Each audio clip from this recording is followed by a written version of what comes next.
Hello aspirants, कैसी तैयारी चल रही है आप सबकी। Welcome to our YouTube channel सरकारी नौकरी नोटिफिकेशंस। एस्पिरेंट्स, आपका अपने यूट्यूब चैनल सरकारी नौकरी नोटिफिकेशंस पर आपका स्वागत है। और एस्पिरेंट्स, आज की एक इम्पोर्टेंट अपडेट है और वो अपडेट क्या है, इस चीज़ को जानने के लिए आप वीडियो के एंड तक बने रहिए। ठीक है, जो भी एस्पिरेंट्स वीडियो पर नए हैं, चैनल पर नए हैं, तो चैनल सरकारी नौकरी नोटिफिकेशंस को सब्सक्राइब करके जरूर चलें। वीडियो अच्छी लगे तो वीडियो को लाइक करना, शेयर करना। अगर कुछ इश्यू हो, कुछ पूछना हो वीडियो के सब्जेक्ट वे के बारे में, कंटेंट के बारे में, तो आप कमेंट बॉक्स में कमेंट जरूर करना। ठीक है, तो एक बार फिर से, अगर सब चैनल सब्सक्राइब नहीं किया तो चैनल सब्सक्राइब करते हो। चलिए शुरुआत करते हैं। Aspirants SSC staff Selection commission, और इन्होंने नया नोटिस जारी किया गया है। ठीक है, एसएससी जो पहले इसकी वेबसाइट थी ssc.nic.in, वो अब चेंज हो चुकी है। सबसे इम्पोर्टेंट बात ये है, और वो नई वेबसाइट जो हो चुकी है वो है ssc.gov.in। ssc.gov.in जो नई वेबसाइट है, सारी डिटेल्स आपको यहीं पे मिलेगी। एसएससी की पहले वेबसाइट थी ssc.nic.in, वो चेंज हो चुकी है ssc.gov.in पर। ठीक है, तो और जिन कैंडिडेट्स को पहले नहीं पता वो अब ध्यान रखना, अब आपको न्यू रजिस्ट्रेशन करना है। वन टाइम रजिस्ट्रेशन ssc.gov.in के ऊपर करना है। पहले जिस भी साइट पे कर रखा हो वो चेंज हो चुका है, अब आपको फ्रेश रजिस्ट्रेशन करना है ssc.gov.in पर। ठीक है, जो भी एप्लीकेशन फॉर्म्स वगैरह फिलअप करने वो आपको एसएससी की इसी साइट पर करने हैं। अब करते हैं बात इस नोटिस की। एसएससी का जो ये नोटिस है ये जारी किया गया है एमटीएस की पोस्ट के लिए, मल्टीटास्किंग स्टाफ और हवलदार CBIC and CBN examination. SSC MTS और हवलदार की पोस्ट के लिए ये नोटिस जारी किया गया है एसएससी की तरफ से। और इसमें जहाँ तक बात करते हैं ऑनलाइन एप्लीकेशन फॉर्म स्टार्ट होने के लिए, ऑनलाइन एप्लीकेशन जो स्टार्ट हो चुके हैं वो 27 जून से स्टार्ट है। 27 जून से ऑनलाइन रजिस्ट्रेशन स्टार्ट हो चुके हैं। और लास्ट डेट की बात करते हैं फॉर्म सबमिट करने की, जो लास्ट डेट है वो 31 जुलाई है। 31 जुलाई लास्ट डेट है।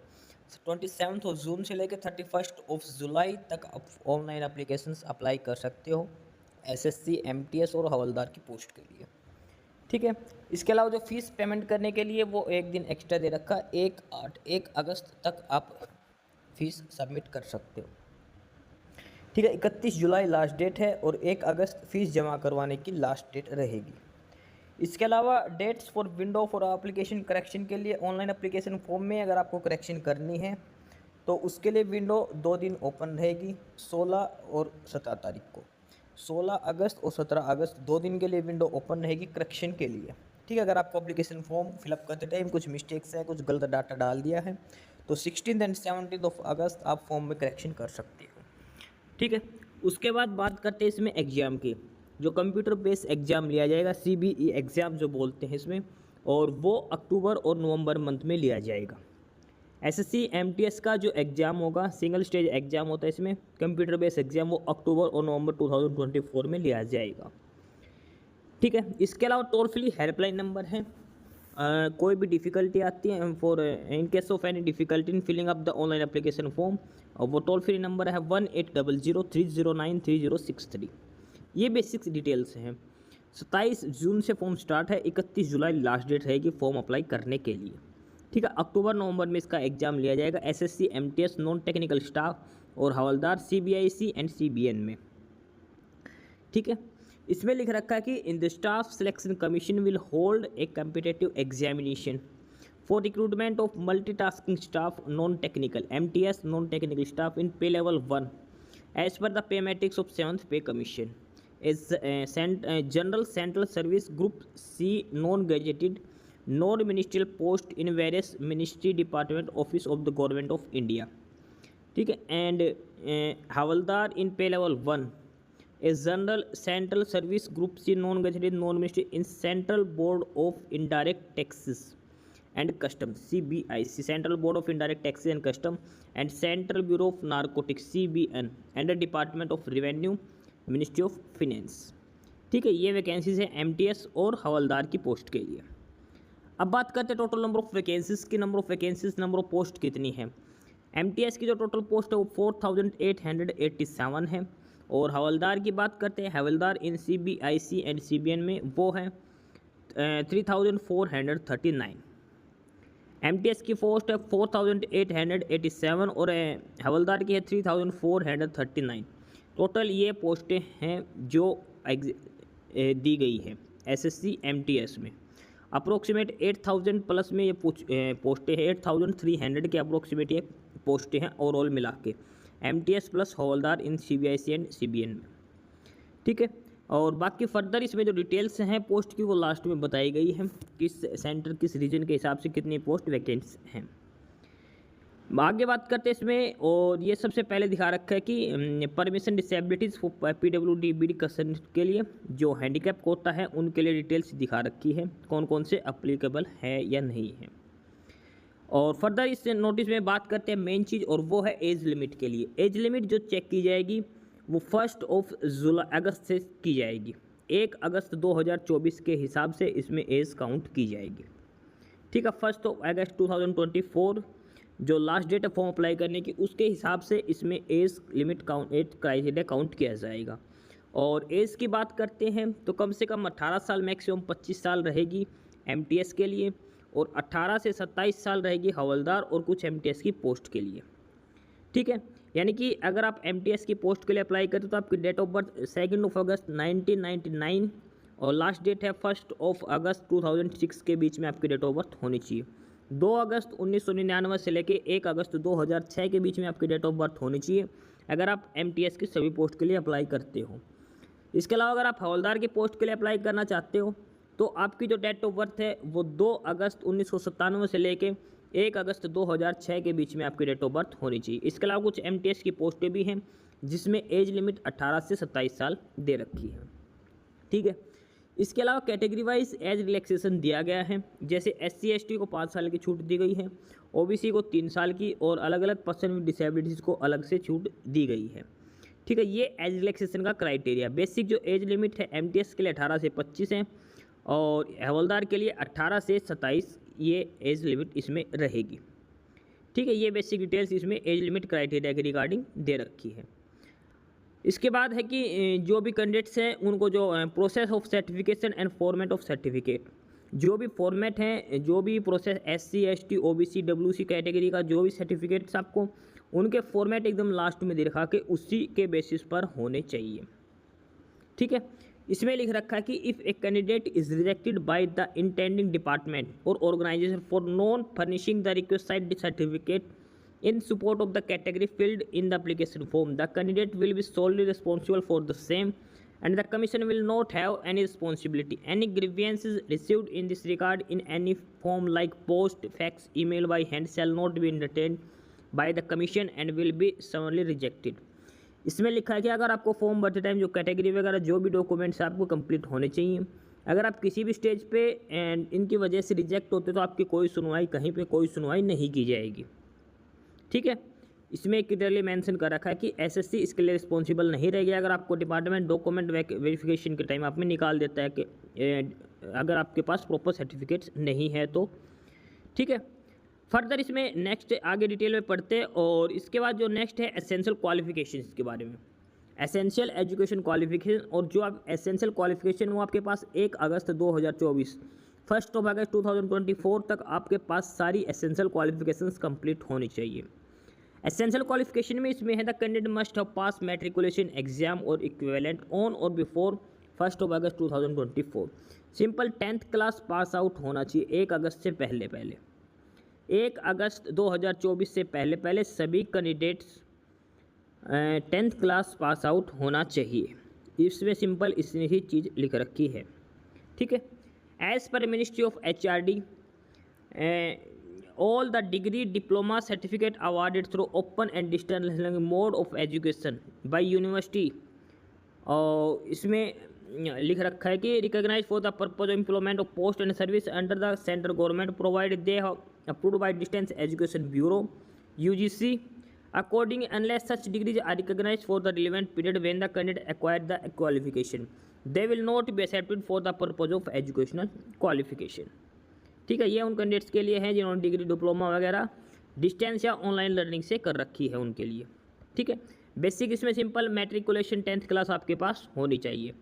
ओपन से जिन्होंने 10th कर रखी है वो एलिजिबल नहीं रहेंगे, ये ध्यान रख के चलना इसके लिए। ठीक है, और उसके बाद आगे बेसिक डिटेल्स में पढ़ते इसमें अब दिखा रखा कि हाउ टू अप्लाई, कैसे आपको अप्लाई करना है। आपको सबसे पहले ssc.gov.in इस पर वन टाइम रजिस्ट्रेशन करना है। कुछ कैंडिडेट्स ने पहले ssc.nic.in पर कर रखा था, वो अब वो काम नहीं कर रहा, आपको दोबारा से वन टाइम रजिस्ट्रेशन करना है। नई वेबसाइट है ssc.gov.in के ऊपर, ठीक है। वन टाइम रजिस्ट्रेशन करके सारी डिटेल्स आपको, बेसिक डिटेल्स इसमें फिलअप करनी है। रजिस्ट्रेशन आईडी पासवर्ड आपको जनरेट करके रखना है, ठीक है। उसके बाद इसमें लिख रखा है कि for applying the candidate is not required to have a pre existing photograph. The application module has been design to capture a photograph of the candidate filling up the application form. For this purpose, the candidate has to stand or sit before the camera of the computer or mobile phone when prompted by the application module and follow the instruction while capturing the photograph. SSC जो अपने exam जो form submit करते हैं उसमें नया चीज़ दी है कि आपको फ़ोटो पेस्ट नहीं करनी, फ़ोटो अपलोड नहीं करनी, लाइव फ़ोटो कैप्चरिंग की जाएगी फॉर्म अप्लाई करते टाइम। आपका जो फ़ोन का फ्रंट कैमरा है या लैपटॉप का जो कैमरा, उसके बेसिस पर आपकी फ्रंट जो लाइव फ़ोटो वो कैप्चर की जाएगी, ठीक है। Find a place while good light and plain background होना चाहिए। Ensure the camera is at eye level before taking the photo. Position himself directly in front of the camera and look straight ahead. Ensure that his face is fully inside the red rectangular area. Candidate should not wear a cap, mask, glass, spectacles और earphone, headphone while capturing the photo, ठीक है। इसमें live photo आपकी capture की जाएगी, ध्यान रखना है। सीधे आपको फ्रंट कैमरा से आपकी फ़ोटो खींच जाएगी, फ़ोटो अपलोड करने का कोई चक्कर नहीं है, लाइव फ़ोटो ही इसमें ली जाएगी, ठीक है। और वो वहाँ पे आपकी मैच की जाएगी। इसके अलावा आपको जो डॉक्यूमेंट्स है वो आपको अपलोड करने हैं। लास्ट डेट जो सबमिशन की है वो है 31 जुलाई 2024, 31 जुलाई 2024 रहेगी। Before submission of the online application, candidate must check through preview or print option that they have filled correct details in each field of form. They should also check that photograph and signature are meeting all the above requirements. Candidate are advised to keep a copy of the application. Application form की copy रखनी है। Final submission से पहले आपको सारी details एक बार फिर से चेक कर लेनी है। बात करते हैं एप्लीकेशन फ़ीस की। 100 रुपीज़ एप्लीकेशन फ़ीस आपको पे करनी है। इसके अलावा वुमेन कैंडिडेट्स, सभी कैटेगरीज की वुमेन कैंडिडेट्स, इसके अलावा SC ST person with disabilities, ex-serviceman, उनको कोई फ़ीस पे नहीं करनी। यानी कि जो 100 रुपीज़ फ़ीस है वो OBC और जनरल कैटेगरी के मेल कैंडिडेट्स के लिए है। फीमेल कैंडिडेट्स सभी कैटेगरी इनको फ़ीस में एग्जाम्पशन दी गई है, ठीक है। ऑनलाइन फ़ीस आपको पे करनी पड़ेगी, ध्यान रख के चलना। और उसके अलावा करेक्शन विंडो की बात करते हैं, 16 अगस्त और 17 अगस्त 2 दिन के लिए करेक्शन विंडो ओपन की जाएगी, ठीक है। A candidate will be allowed to correct and resubmit his modified और correct application 2 times during the window for application form correction. यानी कि आप सिर्फ 2 बार ही इसमें करेक्शन कर सकते हो। अगर आपको करेक्शन करनी पड़ेगी तो 2 बार ही मैक्सिमम करेक्शन कर सकते हो, ठीक है। Only those candidates will be allowed to make correction in the application whose completed online form along with payment of requisite fees. यानी कि आपको पहले फीस पे करनी पड़ेगी, पूरा फॉर्म फिलअप करने के बाद आप करेक्शन कर पाओगे। एप्लीकेशन फ़ीस में जो करेक्शन चार्जेज है वो 200 रुपीज़ रहेंगे पहली बार करोगे तो। अगर आपको दोबारा फिर से करेक्शन करें तो 500 रुपीज़ आपको करेक्शन फ़ीस देनी पड़ेगी। 2 बार से ज़्यादा आप करेक्शन इसमें नहीं कर सकते, मैक्सिमम 2 बार ही करेक्शन कर सकते हैं। अब बात करते हैं सेंटर ऑफ एग्जामिनेशन, जो एग्ज़ाम आपका कंडक्ट करवाया जाएगा। अलग अलग सेंटर दिखा रखे हैं। सेंट्रल रीजन है, सेंट्रल रीजन के अंदर जो स्टेट और यूटी आते हैं वो बिहार और उत्तर प्रदेश है, ठीक है। सेंट्रल रीजन में बिहार और उत्तर प्रदेश स्टेट वालों के लिए, और ये सारे जो सिटीज़ दे रखे हैं ये बिहार और उत्तर प्रदेश के सिटीज़ दे रखे हैं। रीजनल ऑफिस एड्रेस दिखा रखा है ये प्रयागराज में, सेंट्रल रीजन का। नेक्स्ट जो रीजन है वो है ईस्टर्न रीजन, ईस्टर्न रीजन में अंडमान निकोबार आइलैंड, झारखंड, उड़ीसा, सिक्किम और वेस्ट बंगाल, ये सारे ईस्टर्न रीजन के अंदर आते हैं। और ये सारे स्टेशंस दिखा रखे हैं जो इन सभी स्टेट और यूटी के अंदर काउंट होते हैं, ठीक है। और ये एड्रेस दिखा रखा है जो ईस्टर्न रीजन है, कोलकाता हेडक्वार्टर इसका एड्रेस है। वेबसाइट है ईस्टर्न रीजन के लिए www.sscer.org। नेक्स्ट जो है वो है KKR, Karnataka Kerala region. Karnataka Kerala region के अंदर लक्षद्वीप, कर्नाटका और केरला 3 स्टेट आते हैं, स्टेट और यूटी। ये सारे सिटीज़ दिखा रखे हैं जो KKR रीजन के अंदर आते हैं, जो एग्जाम सेंटर आपका दिया जाएगा, ठीक है। KKR रीजन का जो एड्रेस है वो बेंगलुरु में है। ऑफिशियल साइट है www.ssckar.kar.nic.in। नेक्स्ट जो रीजन है वो है MPR रीजन के अंदर है छत्तीसगढ़ एंड मध्य प्रदेश, ठीक है। और ये स्टेट्स जो सिटीज़ दे रखे हैं ये छत्तीसगढ़ और मध्य प्रदेश की वो सिटीज़ है जो MPR रीजन में हैं।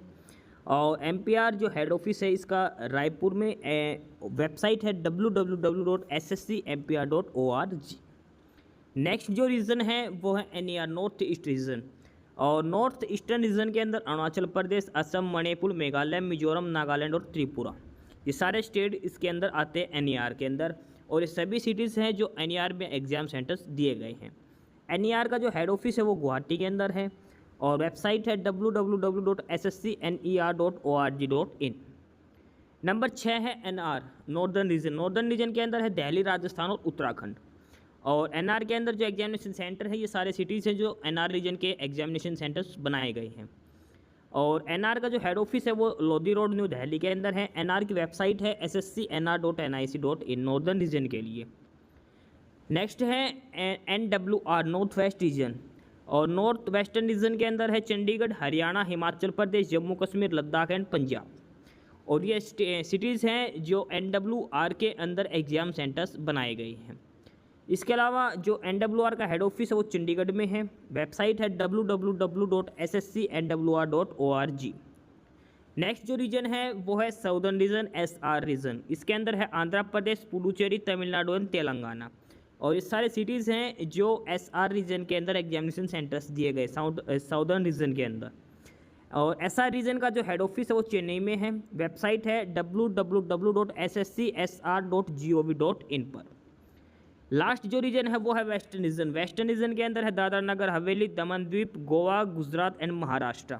और ये सारे सिटीज़ हैं जो WR रीजन के अंदर एग्जाम सिटीज़ बनाए गए हैं। वेस्टर्न रीजन का जो हेड ऑफिस है वो मुंबई के अंदर है। वेबसाइट है www.sscwr.net। एक चीज़ ध्यान रखना, कोई भी एस्पिरेंट किसी भी रीजन से फॉर्म फिलअप कर सकता है। ये कोई स्पेसिफाइड नहीं है कि जिस रीजन से आप हो उसी में फिलअप करो। आप किसी भी एक रीजन से आप अपने फॉर्म फिलअप कर सकते हो, ठीक है। ये सिर्फ एग्जाम सेंटर के लिए दे रखा है। जिस रीजन से आप फिलअप करोगे तो वो ही जो सिटीज़ दे रखे हैं वो आपको एग्जाम सेंटर में ऑप्शन में दिए जाएंगे, उनमें से कोई एक चूज़ करना पड़ेगा आपको, ठीक है। मेन सिर्फ एग्जाम सेंटर के लिए ये रीज़न दिखा रखे हैं। अदरवाइज़ अगर आप जिस भी स्टेट के हो ज़रूरी नहीं आप उसी रीजन से फिलअप करो, आप दूसरे रीजन से भी फिलअप कर सकते हो। ध्यान रखना, जिस रीजन से आप फिलअप करोगे तो आपको एग्ज़ाम उसी रीजन के जो सिटीज़ दे रखे हैं उसमें से ही आपको देख के आना होगा, ठीक है। ये सिर्फ एग्जाम सेंटर के रिगार्डिंग है। A candidate has to give option of 3 centre in the order of priority within the द सेम रीजन। यानी जो रीजन आप चूज करोगे उसी के जो सिटीज़ हैं उसमें से 3 सिटीज़ आपको चूज करने हैं एग्जाम सेंटर के लिए। No request for change of centre will be considered leather any circumstances. किसी भी कंडीशन पर जो आपका सेंटर है वो चेंज नहीं किया जाएगा, ठीक है। अब बात करते हैं एग्जामिनेशन स्कीम की। एग्ज़ाम कैसे होगा SSC MTS के लिए। For the post of MTS the examination will consist of A CBE computer based examination and for the post of havildar the exam will consist of CBE। इसके साथ साथ PET और PST physical standard test भी आपका लिया जाएगा। MTS की post का सिंपल एक एग्जाम होगा, कंप्यूटर बेस्ड एग्जाम, CBE बोलते हैं। लेकिन हवलदार की पोस्ट के लिए उस एग्ज़ाम के अलावा आपको physical standard test, physical efficiency test भी आपको देना होगा। जो कंप्यूटर बेस्ड एग्ज़ाम होगा वो हिंदी और इंग्लिश के अलावा 13 रीजनल लैंग्वेज में भी रहेगा। जो CBE एग्ज़ाम होगा कंप्यूटर बेस्ड जो एग्ज़ाम होगा, ऑनलाइन एग्ज़ाम होगा, वो हिंदी इंग्लिश लैंग्वेज के अलावा 13 रीजनल लैंग्वेज भी दी जाएंगी। असमीज़, बंगाली, गुजराती, कन्नड़, कोंकणी, मलयालम, मणिपुरी, उसके अलावा मराठी, उड़िया, पंजाबी, तमिल, तेलुगु और उर्दू, ये सारी लैंग्वेज आपको एग्ज़ाम में दी जाएंगे एग्ज़ाम, ठीक है। अब बात करते हैं CBE जो कंप्यूटर बेस्ड एग्ज़ाम का जो पैटर्न है वो क्या रहेगा। कंप्यूटर बेस्ड एग्ज़ाम में सबसे पहले सेशन 1 आएगा, numerical and mathematical ability and reasoning ability and problem solving. यानी कि मैथमेटिक्स और रीजनिंग शुरू में पूछी जाएगी सेशन 1 में, ठीक है। 20 क्वेश्चन मैथमेटिक्स के, 20 क्वेश्चन रीजनिंग के, हर क्वेश्चन 3 मार्क्स का रहेगा। टोटल 60 मार्क्स के आपके रहेंगे। 60 मार्क्स का न्यूमेरिकल एंड मैथमेटिकल एबिलिटी और 60 मार्क्स का रीजनिंग एबिलिटी आपकी रहेगी। 20 क्वेश्चन मैथमेटिक्स के, 20 क्वेश्चन रीजनिंग के पूछे जाएंगे, ठीक है। टोटल 40 क्वेश्चन हो गए, 120 मार्क्स सेशन 1 में और 45 मिनट्स का आपको टाइम दिया जाएगा। ये जो 40 क्वेश्चन हैं ये आपको 45 मिनट्स में आपको अटैम्प्ट करने हैं। उसके बाद आपका सेशन 2 होगा, उसमें रहेगा जनरल अवेयरनेस और इंग्लिश। 25 क्वेश्चन जीके के, 25 क्वेश्चन इंग्लिश के, 75 मार्क्स के ये रहेंगे। ठीक है, 120 मार्क्स का सेशन 1 हो गया और 150 मार्क्स का सेशन 2 हो गया। टोटल 270 मार्क्स का आपका पेपर हो गया। ठीक है, क्वेश्चन हो गए आपके 90 क्वेश्चन हो गए, 50 क्वेश्चन सेशन सेकंड में, 40 क्वेश्चन सेशन फर्स्ट में। लेकिन जो सेशन सेकंड के लिए जो आपको टाइम दिया जाएगा वो 45 मिनट्स ही दिया जाएगा 50 क्वेश्चन अटैम्प्ट करने के लिए। ठीक है, फर्स्ट सेशन में 40 क्वेश्चन अटैम्प्ट करने के लिए भी 45 मिनट दी गई थी। सेकंड सेशन में 50 क्वेश्चन अटैम्प्ट करने के लिए 45 मिनट दी जाएंगी। ठीक है, computer based exam will be conducted in 2 sessions, और दोनों सेशन एक साथ रहेंगे, सेशन 1 और सेशन 2 एक ही दिन रहेंगे, एक साथ आपको देने पड़ेंगे। ठीक है, 45 मिनट्स के 2 सेशन रहेंगे। जैसे ही एक सेशन टाइम ख़त्म होगा तब तुरंत ही दूसरा सेशन स्टार्ट हो जाएगा, बीच में कोई गैप नहीं रहेगा, कंटिन्यू आपका 90 मिनट्स का आपका पेपर चलेगा। इसके बाद नेक्स्ट इसमें दिखा रखा है कि जो CBE एग्ज़ाम होगा इसमें MCQ क्वेश्चंस पूछे जाएंगे, ऑप्शंस वाले क्वेश्चन इसमें पूछे जाएंगे। सबसे बड़ी बात जो MTS के पेपर में है वो यहाँ पे कोई नेगेटिव मार्किंग नहीं होती, आप सारे क्वेश्चन अटैम्प्ट करके आ सकते हो, तुक्के मार सकते हो। ठीक है, जितने भी क्वेश्चंस हैं 50 क्वेश्चन सेशन 2 में, 40 क्वेश्चन सेशन 1 में, 90 क्वेश्चन से आप सभी क्वेश्चन में तुक्के मार के आ सकते हो, कोई क्वेश्चन छोड़ना नहीं है क्योंकि इसमें कोई भी नेगेटिव मार्किंग नहीं है। लेकिन ध्यान रखना इसमें नॉर्मलाइजेशन किया जाएगा, ये इसने क्लियरली मेंशन कर रखा है। इसके अलावा आंसर की पर ऑब्जेक्शन लगाने के लिए 100 रुपीज़ पर क्वेश्चन आपको देने पड़ेंगे। अब है सिलेबस के लिए, जो सिलेबस है वो है न्यूमेरिकल एंड मैथमेटिकल एडमिशन में जो अर्थमेटिक्स जो मैथ है वो ही इसमें पूछा जाएगा, एडवांस मैथ नहीं आएगा, सिर्फ अर्थमेटिक्स ही पूछा जाएगा। बेसिक्स ऑफ ज्योमेट्रिकल फिगर्स हैं ये जो नॉर्मल अर्थमेटिक्स में आते हैं। रीजनिंग का सिलेबस दिखा रखा है, जीके के अंदर है 10th क्लास का हिस्ट्री, ज्योग्राफी, इकोनॉमिक्स वगैरह, जनरल साइंस, ये सारे 10th लेवल तक के इसमें पूछे जाएंगे। बेसिक्स इंग्लिश इसमें पूछी जाएगी। ठीक है, इसके बाद जो हवलदार की पोस्ट के लिए है उनका PET फिजिकल एफिशिएंसी टेस्ट और फिजिकल स्टैंडर्ड टेस्ट इनका लिया जाएगा। फिजिकल एफिशिएंसी टेस्ट में वॉकिंग रहेगी 1600 मीटर की 15 मिनट में, 1600 मीटर यानी कि 1.6 किलोमीटर 15 मिनट में मेल कैंडिडेट्स के लिए। फीमेल को 1 किलोमीटर 20 मिनट में वॉकिंग करनी है, यानी कि चलना है, दौड़ना नहीं है, चल के जाना है 1600 मीटर 15 मिनट में। फीमेल को 1 किलोमीटर 20 मिनट वॉकिंग करनी है। ठीक है, इसके बाद प्रेग्नेंट लेडीज़ के लिए स्पेशल इंस्ट्रक्शंस लिख रखी है ये। A pregnant candidate who as a result of test is found to be pregnant of 12 weeks standing और ओवर की 12 हफ्ते से ज़्यादा की प्रेगनेंसी वाले, और shall be declared temporary unfit and her candidature will be held in abeyance until the confinement is over.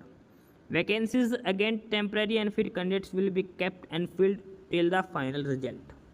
यानी कि जो प्रेग्नेंट है 12 वीक से ज़्यादा की, उनके लिए वैकेंसीज़ को होल्ड किया जाएगा। ठीक है, जब तक वो टेम्परेरी अनफिट उनको घोषित किया जाएगा, उसके बाद जैसे उनको मेडिकल के लिए बुलाया जाएगा और उनका फिजिकल लिया जाएगा। ठीक है, जैसे वो ठीक हो जाते हैं उसके 6 वीक के अंदर में आपको दोबारा से लिया जाएगा। सीनियरिटी लिस्ट पे कोई फ़र्क नहीं पड़ेगा। ठीक है, तो प्रेग्नेंट से के लिए स्पेशल इंस्ट्रक्शंस दे रखी है। PET फिजिकल एफिशिएंसी टेस्ट में 1600 मीटर वॉकिंग होगी 15 मिनट में। उसके बाद होगा physical standard test. Physical standard test में मेल कैंडिडेट्स के लिए हाइट मापी जाएगी, 157.5 सेंटीमीटर हाइट होनी चाहिए। चेस्ट होनी चाहिए 81 मिनिमम विदाउट एक्सपेंशन, और एक्सपेंशन 5 सेंटीमीटर का एक्सपेंशन होना चाहिए। ठीक है, और हाइट में 5 सेंटीमीटर का रिलैक्सेशन है गढ़वाल, असमीज, गोरखा के लिए और शेड्यूल्ड ट्राइब्स के लिए। फीमेल कैंडिडेट्स की हाइट की बात करें तो 152 सेंटीमीटर हाइट होनी चाहिए, 2.5 सेंटीमीटर का रिलैक्सेशन होगा। वेट होगा फीमेल कैंडिडेट्स के 48 kg वेट होना चाहिए कम से कम फीमेल के लिए।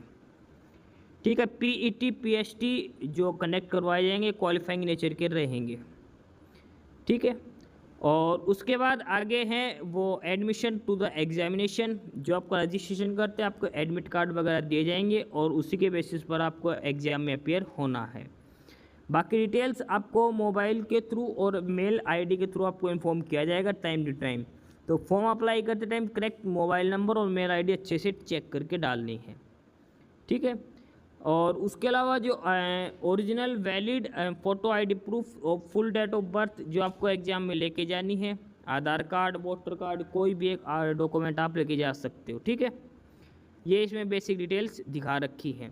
उसके बाद डीवी के टाइम आपको सारे डॉक्यूमेंट्स ओरिजिनल और उनकी फ़ोटोकॉपी लेके जानी है सेल्फ टेस्ट करके। जो डॉक्यूमेंट 10th क्लास के, एजुकेशन क्वालिफिकेशन, कैटेगरी सर्टिफिकेट, जो भी डॉक्यूमेंट्स हैं। और अगर आप ऑलरेडी वर्किंग है तो आपको NOC अपने डिपार्टमेंट से नो ऑब्जेक्शन सर्टिफिकेट भी लेके जानी है, ठीक है। प्रेग्नेंट लेडीज़ को अपना PET PST के टाइम जो मेडिकल है वो लेके जाना है अपने, ठीक है। तो ये बेसिक डिटेल्स इसमें दिखा रखी है। इसके बाद इसमें आपको पोस्ट प्रेफरेंस भी फिलअप करनी है। Preference of post come state आपको फिलअप करनी है। पोस्ट फिलअप करवाएंगे, कौन सी पोस्ट फिलअप करनी है, किस स्टेट या यूटी के लिए, वो फाइनल रहेगी। आपको सिलेक्शन जो पोस्ट प्रेफरेंस आप चूज़ करोगे उसी के बेसिस पर ही आपको पोस्ट प्रेफरेंस दी जाएगी, ठीक है। सेशन 1 सेशन 2 के मार्क्स के बेसिस पर, जो कंबाइंड मार्क्स उसके बेसिस पर आपको फाइनल सिलेक्शन किया जाएगा, ठीक है। ये बेसिक डिटेल्स इसमें दिखा रखी है। और अब आगे इसमें बात करते हैं मेन जो पोस्ट है अलग अलग सिटीज़ के हिसाब से किस किस स्टेट या यूटी में कितनी वैकेंसीज हैं, वो सारी डिटेल्स इसमें आगे चल के दिखा रखी है। SSC MTS एंड हवलदार की पोस्ट के लिए ये नोटिफिकेशन दिखा रखा है। फिलहाल इसे प्रोसेस भी दिखा रखे सारे डिटेल में कि कैसे क्या आपको अप्लाई करना है, ठीक है। तो अब लास्ट में जो इसमें जो चीज़ दे रखी है वो है नंबर ऑफ़ वैकेंसीज अलग अलग एरिया के हिसाब से, अलग अलग रीजन के हिसाब से किसी एक स्पेसिफाई रीजन में कितनी वैकेंसीज हैं। सबसे पहले इसमें दिखा रखा है कि जो रीजन्स दिखा रखे हैं, जैसे बेंगलुरु रीजन है जिसके अंदर कौन सा स्टेट और यूटी आता है। अगर आप बेंगलुरु चूज करें तो आपको कर्नाटका स्टेट या यूटी में आपको ड्यूटी असाइन की जाएगी। टेरिटरी जो आते हैं जुरिडिक्शन में, भोपाल के अंदर मध्य प्रदेश, छत्तीसगढ़ और महाराष्ट्र के जो नागपुर वाला एरिया वो इसमें काउंट किया जाएगा। भुवनेश्वर के लिए उड़ीसा इसमें आएगा।